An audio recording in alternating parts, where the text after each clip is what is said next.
किताबों वाला लड़का मुंबई के एक पुराने इलाके में, जहां गलियां संकरी थीं और सपनों के लिए न जगह थी न समय, वहां एक 12 साल का लड़का अली चौराहे के बाजार में पुरानी किताबें बेचता था। किताबें जिनके पन्ने फटे हुए थे, जिन पर कुछ लिखा था, कुछ मिटा हुआ था और कुछ बिल्कुल ही अजीब। लेकिन अली को इन किताबों से बहुत लगाव था, चाहे वे बुरी तरह से सड़ी हों या कीड़े लगी हों।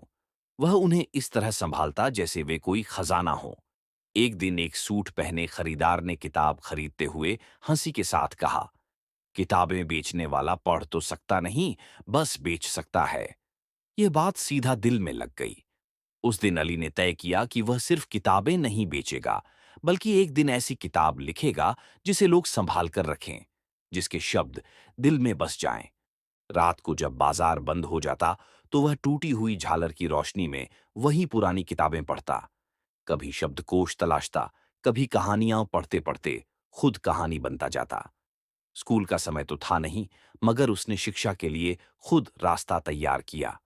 पास की लाइब्रेरी में जाकर लोगों के बेकार नोट्स, अखबार और किताबों के कटे हुए टुकड़े जमा करने लगा। अपनी गलतियों से सीखता और अपने सपनों को संजोता रहा। कई सालों की मेहनत के बाद उसे एक एनजीओ से छात्रवृत्ति मिली। अली ने दिन रात मेहनत की, पढ़ाई की, साहित्य में ग्रेजुएशन किया और फिर कलम थामकर वह पहला पन्ना लिखा, जिसकी शुरुआत थी, मैं वह लड़का हूं जो सपने चौराहे के बाजार से खरीदता था। उसका पहला उपन्यास, पन्नों के सपने, जब प्रकाशित हुआ, तो वही लोग जो कभी उस पर हंसते थे, अब उसकी किताब पर हस्ताक्षर लेने के लिए कतार में खड़े थे।